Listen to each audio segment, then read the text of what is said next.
Ahora, en estos momentos vamos a estudiar el segundo gobierno de Ramón Castilla. Una vez que ya derrocó al gobierno de José Rufino Echenique, lo que va a pasar es, después de esta guerra civil de 1855, se va a establecer un tribunal de investigación sobre los casos de corrupción en materia penal, como lo que es fraude, lo que es sobornos, lo que es colusión, lo que es prevaricato, o sea, cuando el juez también una sentencia a través de una ley anterior a la establecida, y todos esos delitos pues van a ser investigados, e inclusive aquellos militares, aquellos generales o mariscales que apoyaron el gobierno de Echenique, que combatieron junto a él contra Castilla, van a ser degradados de sus cargos, de su rango en ese momento. Por ejemplo, el general Crisóstomo Torrico, estamos hablando de algunos generales, e inclusive pues algunos que han tomado el exilio, y es por eso que estos generales son prácticamente degradados de su rango. Pero también podemos decir al respecto que en este gobierno vamos a hablar que Castilla va a recompensar a algunos colaboradores de esta guerra civil de 1854-55, por ejemplo, a don Domingo Elías como ministro de Hacienda, por ejemplo, o ministro de Economía. Si hablamos entonces de este gobierno, vamos a hablar que un inicio, su gobierno se va a caracterizar por el apoyo de sus aliados liberales, porque los liberales apoyan a Castilla cuando derroca a Echenique. Y es por ello que Castilla en su segundo gobierno va a promulgar la Constitución de 1856, que es de tendencia liberal. Es decir, que aquí vamos a hablar la presencia de Pedro Gálvez, político, ideólogo liberal. Y esta Constitución de 1856, ¿qué establece? Establece la abolición de la pena de muerte. Es decir, que el Perú es uno de los países precursores, pioneros de lo que es actualmente conocemos como la defensa de derechos humanos, la dignidad humana, el derecho a la vida y otros valores más. Entonces es un factor, se va a abolir la pena de muerte, se establece el periodo presidencial de 4 años, se establece el sufragio universal, es decir, el derecho al voto. ¿A quiénes? A todas las personas que son letradas.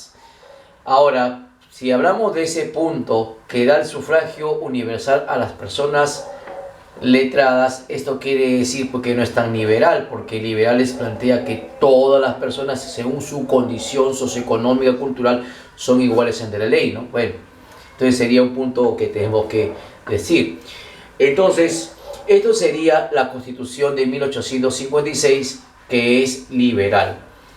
Sin embargo, vamos a hablar que posteriormente Castilla va a contar con colaboradores opositores, que son los conservadores. Y uno de los más grandes representantes de los sectores conservadores es el clérigo Bartolomé Herrera. Y es por ello que se va a promulgar la Constitución de 1860, que va a establecer la bicameralidad. Este sistema de gobierno bicameral va a reposar en el poder legislativo, es decir, que va a haber 2 cámaras en el Congreso de la República, la Cámara de Senadores y la Cámara de Diputados, que eso ha existido hasta justamente previo al autogolpe Fujimori del 5 de abril de 1992, era bicameral. Y ustedes saben que hasta el día de hoy el Congreso de la República, el legislativo, es unicameral, ¿no? Ya saben, por motivo de la Constitución establecido en la Constitución de 1993. Bien, para no salir del tema. Asimismo, que se va a establecer la prohibición de la reelección presidencial. Se va a prohibir la reelección presidencial inmediata. Esta Constitución de 1860, aunque ustedes no lo crean, esta es la Constitución que tuvo mayor duración, mayor vigencia, a pesar que hubo interrupciones por coyunturas o momentos históricos. Ejemplo, la dictadura de María Ignacio Prado en 1867, por ejemplo, que duró unos cuantos meses, como también en este caso la suspensión en la desastrosa e infausta Guerra del Pacífico. Pero a pesar de estas pequeñas interrupciones, vamos a decir que la Constitución de 1860 que es moderada, ni conservadora ni liberal, era de mayor vigencia, mayor duración, la más longeva, duró 60 años. O sea que hasta 1920 tuvo vigencia, donde ya el presidente Augusto B. Leguía va a establecer su propia constitución. También vamos nosotros a mencionar que se elaboró el primer mapa geográfico del Perú con el gran historiador Mariano Felipe Paz Soldán. Otra de las obras de Castilla en su segundo gobierno es la construcción de la primera penitenciaría, la primera cárcel en Lima, que actualmente la cárcel está ubicado en lo que es Real Plaza, lo que es el Hotel Sheraton, lo que es el Centro Cívico, en lo que ahora se conoce como la Avenida Wilson. Toda esa manzana fue la primera penitenciaría y se introdujo pues un sistema de resocialización a los reos, o sea, a los presos, a través del trabajo, a través de la devoción y la piedad religiosa. También se va a inaugurar el alumbrado a gas en Lima. Se creó el Archivo Nacional del Perú. Aquellos que algún día desearían ser historiadores, ahí se encuentran los documentos más antiguos del Perú, que data de 1544, por ahí, y va a pasar por toda la historia del Perú. El Archivo Nacional se encuentra frente al Palacio de Gobierno, donde fue la oficina de correos. En 1860 aparece una corriente de intelectuales conformado por la más alta élite cultural, económica, que se van a ellos a expresar en sus discursos en la Revista de Lima. Uno de los grandes defensores de la causa nacional fue el consignatario Manuel Pardo y Lavalle, y futuro presidente del Perú. Se exigió al gobierno de Castilla la oportunidad de desarrollar una clase capitalista nacional a través de ellos. Y es por eso que en 1862 se va a rescindir, o sea, va a finalizar en uno de los contratos de consignación con la casa Anthony Gibbs, ¿no?, inglesa, y va a dar cabida a la aparición de la Compañía Nacional de Consignación, que prácticamente los consignatarios o comerciantes de guano nacionales, ellos se van a convertir en los grandes intermediarios y en los grandes acreedores o prestamistas del Estado peruano. Es decir, que cuando se crea esta compañía nacional, eso va a surgir un grupo social enriquecido por el comercio del guano, la venta del guano, que se llama la plutocracia, y van a crear ¿qué? Van a crear un banco donde van a guardar todas sus utilidades o ganancias, y ese banco se llamará, uno de los primeros bancos que aparece en el Perú, se llamó el Banco de la Providencia.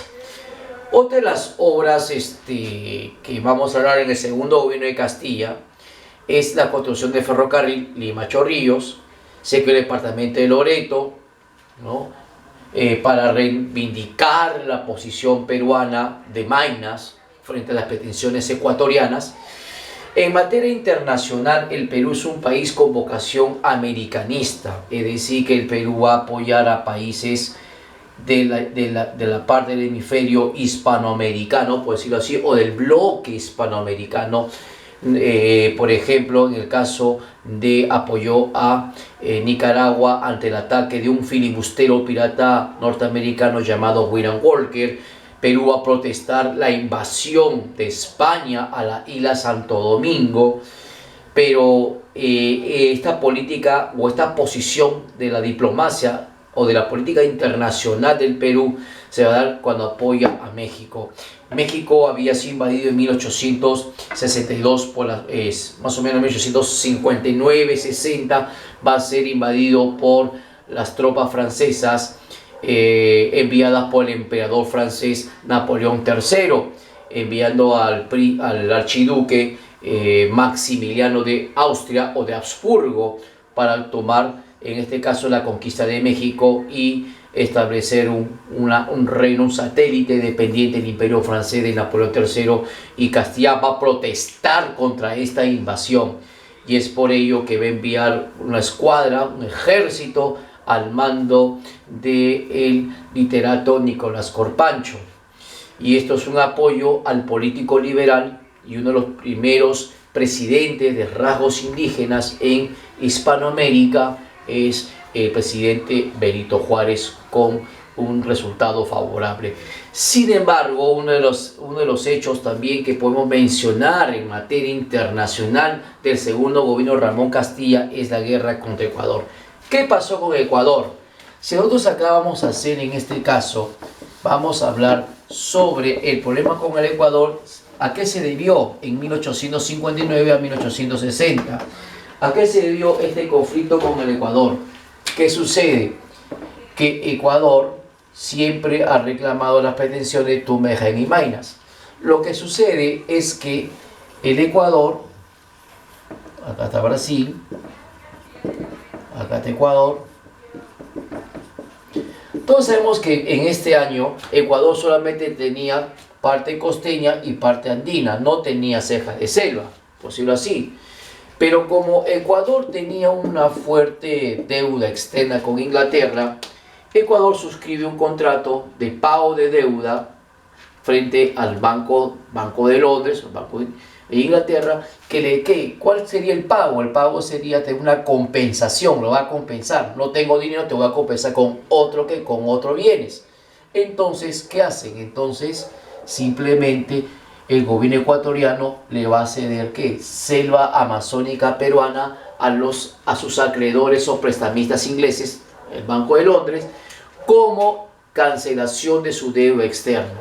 Entonces, si ustedes observan, este territorio es peruano y esto sería pues algo nulo, o sea, no tiene validez, y por eso que Castilla protesta ante este contrato celebrado entre el gobierno ecuatoriano y sus prestamistas o acreedores del Banco de Londres, que son ingleses.